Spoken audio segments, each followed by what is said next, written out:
आपको तो क्यों ऐसा लगता है कि बीजेपी अपना समय ले रही है, उनके पास अलग अलग नीति है, उसके लिए अलग स्ट्रक्चर है उनका निर्णय लेने का, तो आप लोग को क्यों इतनी जल्दी उनका जल्द से जल्द शपथ होना ही चाहिए?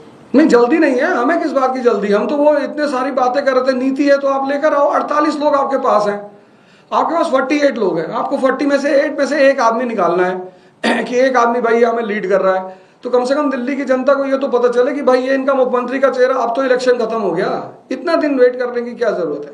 अगर नीति है तो बताओ, अगर चेहरा है तो दिखाओ।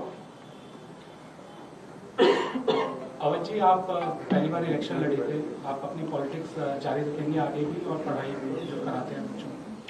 मैं पहली बार इलेक्शन लड़ा और 4 फ्रंट पर मेरी उपलब्धियां रही। आज भारत में मेरे पास एक विधानसभा है जिसमें 46,000 लोगों ने मेरे ऊपर विश्वास जताया है। 46,000 लोगों ने मेरे ऊपर विश्वास जताया। 500 कार्यकर्ता मेरे साथ जुड़े हुए हैं। और सबसे बड़ी बात, जो कांग्रेस के हमारे उम्मीदवार थे वहां पे, जो एक बार विधायक रहे, 2 बार पार्षद रहे, उनकी जमानत जब्त हो गई। तो इतनी अच्छी शुरुआत करने के साथ अब राजनीति से पीछे जाने की कोई वजह नहीं है। तो एक नेता के रूप में मैं स्टैब्लिश हो चुका हूं। आने वाले इलेक्शंस में, आने वाले समय में उसे प्रूव करूंगा कि मुझे जनता कितना सहयोग और समर्थन दे रही है। ओझा साहब, एक नेता के रूप में आप स्टैब्लिश हो चुके हैं, आप सोच भी सकते हैं नेता के नजरिए से। आपको क्या लगता है भाजपा में उन 48 कैंडिडेट में से एक कैंडिडेट कौन होना चाहिए? देखिए, ऐसा है कि हर व्यक्ति को अपने घर की जिम्मेदारी लेनी चाहिए। अगर वो मुझे बुलाएंगे, अपनी असमर्थता जताएंगे कि मिस्टर ओझा हम नहीं चुन पा रहे, तो आपके चैनल के माध्यम से मैं प्रस्ताव रखना चाहता हूं कि अगर वो ऐसी किसी दिक्कत में है तो मैं अपनी सेवाएं देने को तैयार हूं।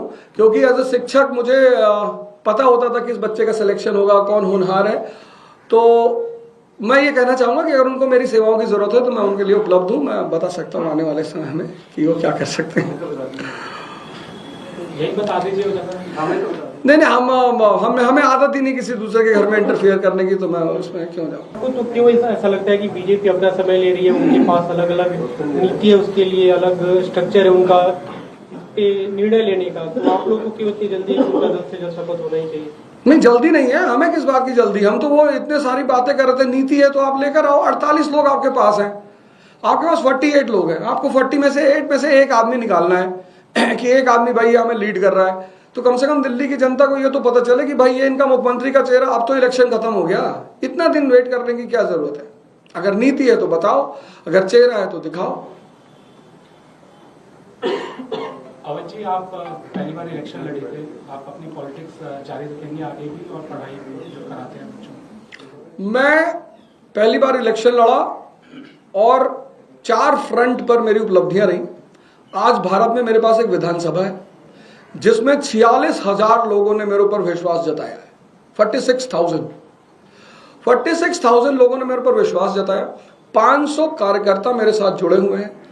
और सबसे बड़ी बात, जो कांग्रेस के हमारे उम्मीदवार थे वहां पे, जो एक बार विधायक रहे, 2 बार पार्षद रहे, उनकी जमानत जब्त हो गई। तो इतनी अच्छी शुरुआत करने के साथ अब राजनीति से पीछे जाने की कोई वजह नहीं है। तो एक नेता के रूप में मैं स्टैब्लिश हो चुका हूं। आने वाले इलेक्शंस में, आने वाले समय में उसे प्रूव करूंगा कि मुझे जनता कितना सहयोग और समर्थन दे रही है। ओझा साहब, एक नेता के रूप में आप स्टैब्लिश हो चुके हैं, आप सोच भी सकते हैं नेता के नजरिए से। आपको क्या लगता है भाजपा में उन 48 कैंडिडेट में से एक कैंडिडेट कौन होना चाहिए? देखिए, ऐसा है कि हर व्यक्ति को अपने घर की जिम्मेदारी लेनी चाहिए। अगर वो मुझे बुलाएंगे, अपनी असमर्थता जताएंगे कि मिस्टर ओझा हम नहीं चुन पा रहे, तो आपके चैनल के माध्यम से मैं प्रस्ताव रखना चाहता हूं कि अगर वो ऐसी किसी दिक्कत में है तो मैं अपनी सेवाएं देने को तैयार हूं। क्योंकि एज ए शिक्षक मुझे पता होता था कि इस बच्चे का सिलेक्शन होगा, कौन होनहार है। तो मैं ये कहना चाहूंगा कि अगर उनको मेरी सेवाओं की जरूरत है तो मैं उनके लिए उपलब्ध हूं। मैं बता सकता हूं आने वाले समय में कि वो क्या कर सकते हैं। यही बता दीजिए। नहीं, हमें आदत ही नहीं किसी दूसरे के घर में इंटरफेयर करने की, तो मैं उसमें क्यों जाऊँ।